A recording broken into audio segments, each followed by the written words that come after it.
All right, here's what we want to cover with Baltimore. Let's start with the starting staff. They lost Corbin Burnes. They made major waves last year when they picked up Burnes via trade with the Brewers. But Burnes is gone. He goes to Arizona. Charlie Morton and Shigano on the back end of that rotation. Winning in October, the O's haven't won a playoff game since 2014. That needs to change in 2025. They're in their winning window, and that was after that really, really rough tank job that we saw for a long period of time. Show Gunnar Henderson the money right now while you still can.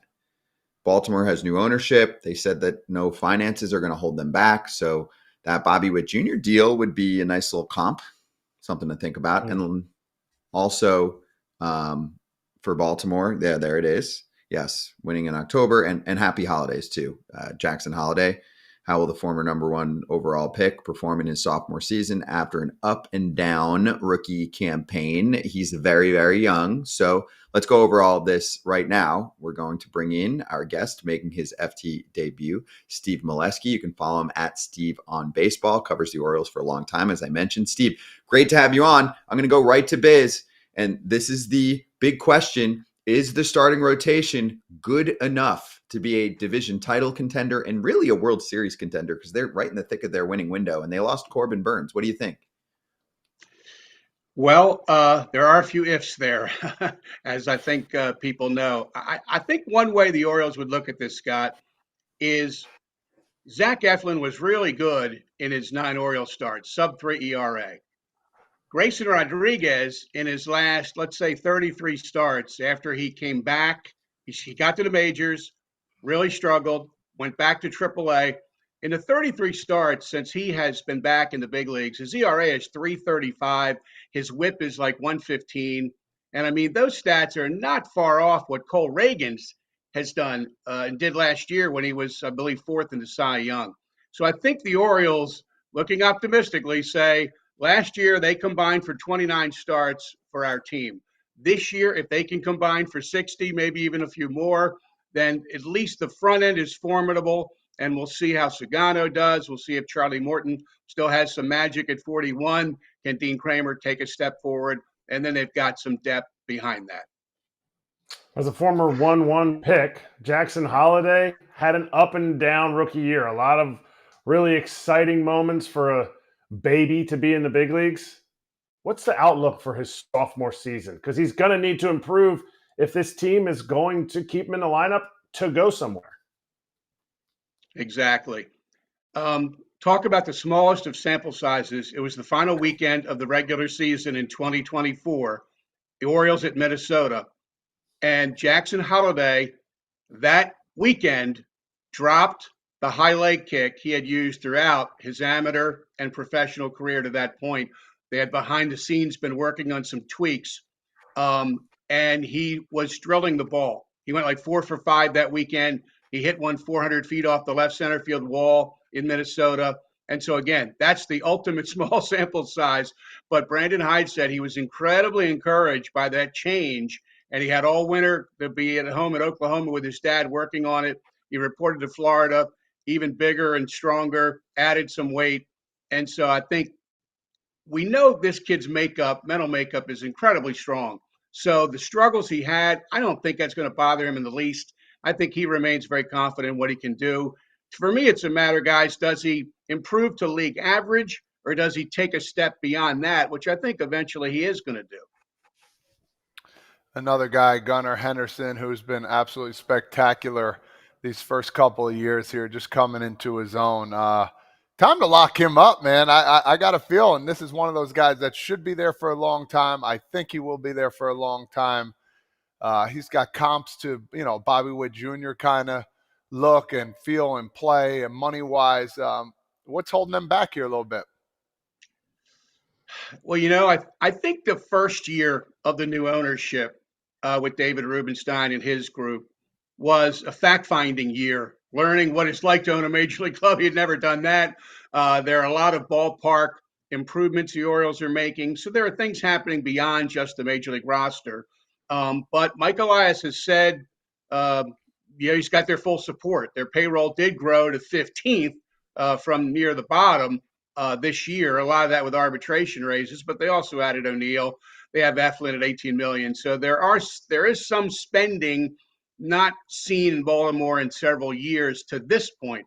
But you're right. Fans and media wonder, when will be the big signing? They didn't re-sign Burnes. They didn't get Max Fried. They haven't extended any of the young guys. And I mean, you got Adley, you got Gunnar, you got Westberg, you got Grayson, you got Galzer. Everywhere you look, there's a young guy who might be part of their long-term future. But Gunnar heads that list. I mean, if they could lock him up, that would be a World Series type parade in Baltimore, knowing they have this kid for many years to come. Steve, in 2014, I was in the dugout for the 2 games in Baltimore where our Royals pounded the Orioles, and a security guard, while we were leaving, said, "We'll see you guys in 4 days," meaning they were going to beat us in KC and we were going to come back. Well, now we're in 2025. Still haven't seen a playoff victory since then. So whoever that security guard was is probably sick and tired of this. And how's it going to turn around in 2025? Because you've seen it. You've seen this tank job, and it's built up for this team. They need to change it in 2025. How are they going to do it? Well, when someone asked me this week, what's going to determine the season, I said, it's going to be 6 months of the grind of baseball to get to October, which when a year from now, that's how we'll look at their season. How did October go? Team has been swept out 2 straight years, 10 straight playoff losses. They have not won a playoff series since the series before that, ALCS in 2014 against the Tigers. So that is the next stepping stone for the Orioles. They have rebuilt the team. They went from 115 losses to 101 wins. They showed they can win the AL East in 2023. They've still got a fertile farm. Now they have to win in October. I mean, that's the next step for this team. And as we know, the Yankees will tell you, even the Dodgers could tell you, many bites at the apple before you actually get it. It is the crapshoot, they say, October baseball now in Major League Baseball. But that's the next hurdle for this team. And when October comes, the pressure will be on the Orioles. If they make it, which they look like, they have a good chance to do. Steve, did you say a fertile farm? I just want to make sure I heard you right. It has fallen in the farm rankings. I'll grant you that. But they still have 2 top 15 guys here, Basayo and Mayo, 2 top 15, top 20, who we have barely seen. And some guys behind that they like Bradfield. So I think it was a natural progression. You cannot stay number 1 forever. The Braves have sort of done it. The Dodgers, it's hard to win at the major league level and have a top farm. So, yeah, it's probably not as fertile as it was when they were ranked number 1, when guys like Jackson Holliday were in the farm and going further back, Adley and Gunnar. But I think they still feel good about it, and they really feel good about their international program, which if you look at their top 30 right now, it's almost half international. There are very few teams that can say that. So they do have a next wave or 2 coming, they feel. I love that you said fertile farm. The issue is, what happens from a fertile farm? You build beautiful, beautiful produce. But if it never gets picked, it rottens. And all of these prospects could be rotting. Is Mike Elias going to be able to create all these beautiful prospects and never get rid of them to get over the hump? Or is he going to be able to change his evaluation and say, you know what?